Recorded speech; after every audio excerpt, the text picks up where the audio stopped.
Révolution haïtienne en, en 21e siècle, est-ce que c'est quelque chose qui est possible?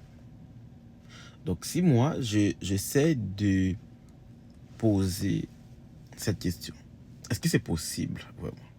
Donc, ça demande à réfléchir à plusieurs dimensions, comme par exemple politique, sociale, économique, historique et même culturelle. Donc, parce que j'aimerais vraiment essayer de répondre. Donc, sérieusement, il faut d'abord préciser ce qu'on entend par une révolution. Donc, est-ce qu'il s'agit d'un soulèvement armé? Est-ce que c'est un changement radical du système politique ou du système économique ou du système social? Ou des réveils populaires profonds qui pourraient aboutir à ce qu'on appelle une refondation de l'État. Donc, si, prenons par exemple, contexte historique. Donc, la révolution de 1804, la révolution haïtienne de 1791-1804, c'était un soulèvement des esclaves contre le système colonial français. Donc, on connaît tous l'histoire, comment cela a été rendu possible, ok?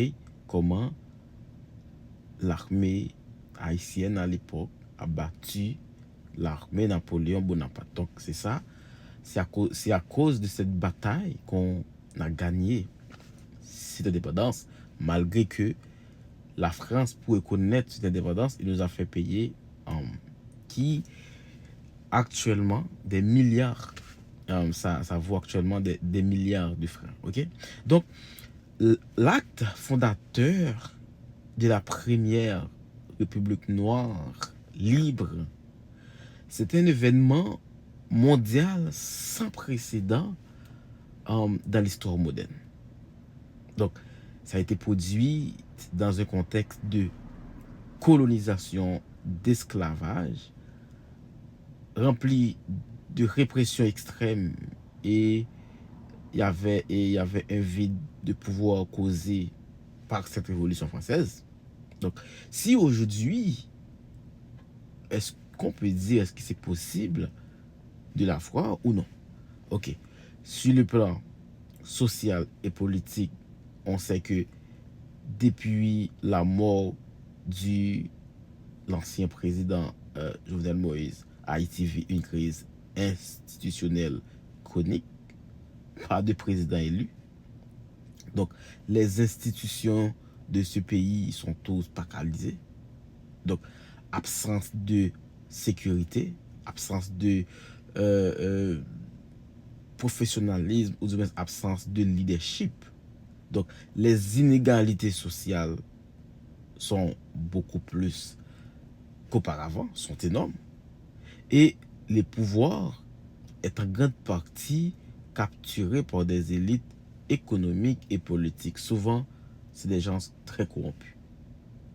Et les bandes armées contrôlent de larges zones de la région métropolitaine. Il y a plusieurs axes de ce pays qui ont bloqué, et ce qui rend tout mouvement populaire extrêmement dangereux. Ok. Et ces conditions pourraient créer, c'est ce qu'on appelle un terreur, normalement. Et un terreau pour avoir une révolte populaire, mais pas nécessairement une révolution organisée, porteuse d'un nouveau modèle. Mais c'est quoi l'obstacle? Est-ce que c'est parce que le peuple est fatigué? Est-ce que c'est parce que le peuple est fatigué? Est-ce que le peuple est accablé par la pauvreté, l'insécurité et la migration massive? Donc, comme je vous ai dit tantôt, l'absence de leadership révolutionnaire clair, pas des figures comme Toussaint Louverture ou Dessalines aujourd'hui, c'est que ces gens-là, ils n'existaient plus. Donc, l'ingérence internationale, notamment américaine, française et onusienne, qui complique l'émergence des mouvements indépendants. Donc, fragmentation des mouvements sociaux et manque de coordination nationale. Donc, est-ce que ça devrait prendre une forme? Peut-être, oui, peut-être non. Donc, une révolution au XXIe siècle ne ressemblerait pas à celle de 1804. Tout le monde le sait.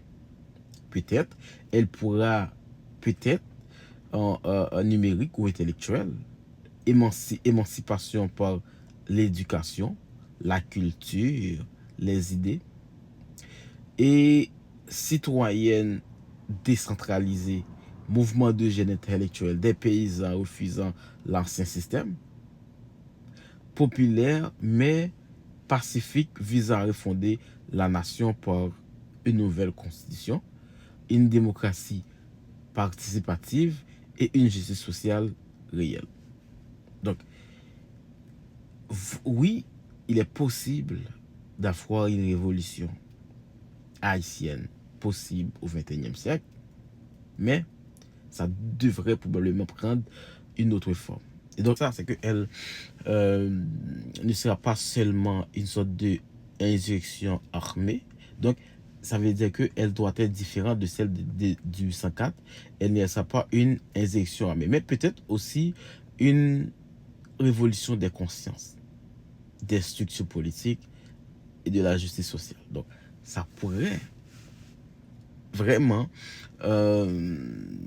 donner un autre aspect, moi je dirais un bon aspect, etc. Parce que il y a vraiment de sens si par exemple on fait une révolution des consciences.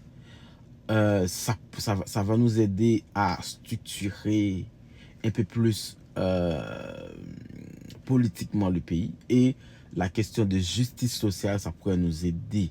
Donc ça dépend de la capacité du peuple à s'unir, et ça va nous aider avec la question de l'émergence des leaderships crédibles, la réduction de l'ingérence étrangère. Et si on a la possibilité d'avoir la volonté collective de rompre avec les pratiques du passé, donc ça aussi, ça va nous aider à aller directement ça va nous aider à aller directement de ce que nous avons besoin pour ce beau pays. Donc c'est ça qu'on voulait partager avec vous. On vous donne rendez-vous pour le prochain épisode, et là on va parler un peu plus sur est-ce que la révolution haïtienne est-il possible en 21e siècle, mais différent de celle de 1804.